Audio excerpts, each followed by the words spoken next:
Stress is not killing you because life is hard. It's killing you because you're fighting reality itself. You wake up with your chest already heavy. Before your feet even touch the ground, you feel it. Emails, bills, deadlines, people depending on you. And the mind starts racing. What if I fail? What if I can't handle it? What if it all falls apart? It feels like drowning while standing on dry land. You tell yourself, if I can just get through this week, then maybe I'll breathe. But the truth is, stress never ends. It just changes faces. One problem is solved, another one walks in the door. And you're left asking, is this how life is meant to be lived? Always tense, always restless, always one push away from breaking. The Stoics believed stress does not come from life itself, but from how we judge it.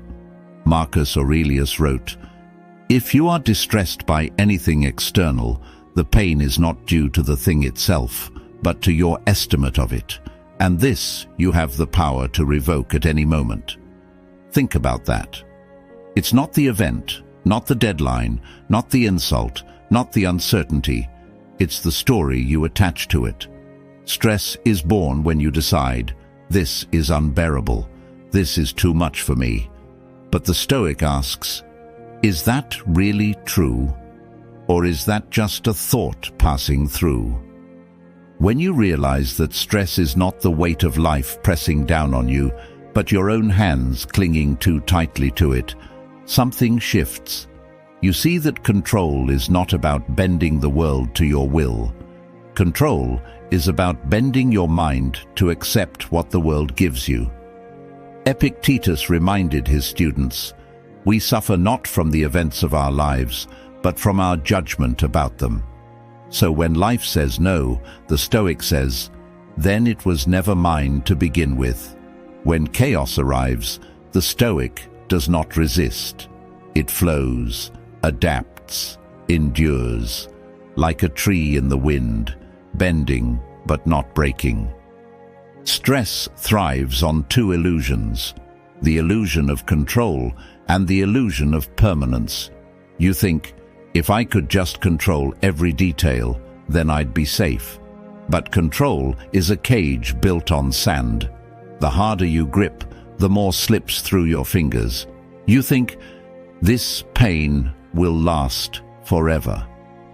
But nothing does. Not joy, not sorrow, not even you. Cleanthes, a Stoic poet, once wrote, "Lead me, O Zeus, and thou, O destiny, to that goal long ago to which you have appointed me. I will follow without hesitation, but even if I do not wish to, I shall follow nonetheless." This is not despair, it is freedom. Stress dissolves the moment you stop demanding life to obey you, and instead align yourself with its course. Think of the river. You can fight the current, thrash, choke, and drown, or you can let go, float, and use its flow to carry you forward. Which one feels more like peace? So how do you deal with stress the right way? The Stoics would tell you, practice the art of voluntary surrender. Not surrender as in defeat, not throwing your hands up in despair, but surrender as in trust. Trust in the order of things. Trust that what comes to you was always meant to come, and what leaves you was never yours to keep. Think of it this way. When the sailor is at sea, he cannot command the waves. He cannot silence the wind, but he can adjust his sails. He can hold the rudder steady. He can decide how he will meet the storm.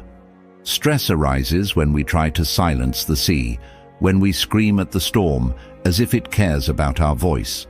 But peace arises when we remember, my task is not to control the ocean, but to navigate it. Here's the simple formula the Stoics lived by. Ask yourself again and again, is this within my control or not? Do not complicate it. Do not argue with it. Just face the truth. If it is within your control, then act. Not with panic, not with frenzy, but with calm courage. Do what must be done as if it were light as air, because duty is never heavier than your strength. If it is not within your control, then release it. Do not clutch the rope that only burns your hands. Do not argue with the storm. Stand like a rock and let the waves break and scatter around you. This is the discipline of freedom. Stress shrinks when you refuse to carry what is not yours. Musonius Rufus said, "No man is free who is a slave to his fears, and stress is nothing more than slavery to fears you cannot master. Fears of tomorrow, fears of rejection, fears of losing what was never promised to stay. But when you cut those chains, when you say to yourself, 'I will not kneel before what I cannot control,' you stand in a freedom no storm can shake. Remember this, every stressful thought is an invitation to ask, is this mine to hold or mine to let go? And when you let go, you discover the truth the Stoics built their lives upon. The world cannot break you. Only you can break yourself by clinging too tightly to what was never yours. The world today makes stress feel normal. We glorify it. We say, "I'm busy," as if it's a badge of honor, as if exhaustion proves our worth. But busyness is not strength. Constant stress is not proof of ambition. It is proof of misalignment, of fighting battles that may not even be yours to fight.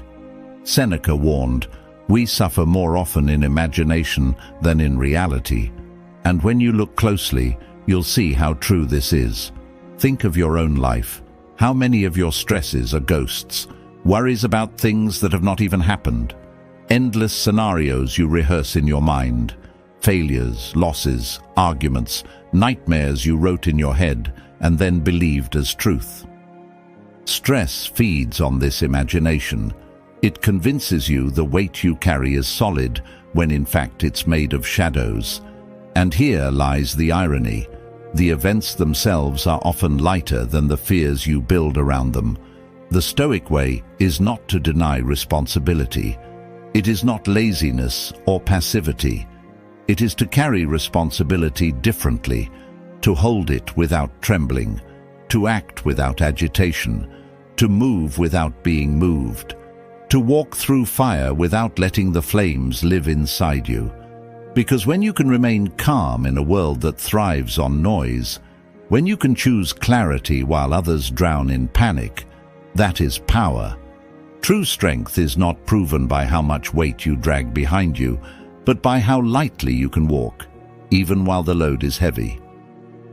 So remember this, stress is not your enemy, it is your teacher.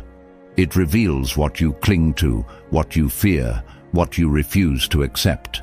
Learn from it, and it loses its power. The world will never stop throwing weight on your shoulders, but you can always decide how to carry it. And in the end, the choice is simple. Control your mind, or your mind will control you.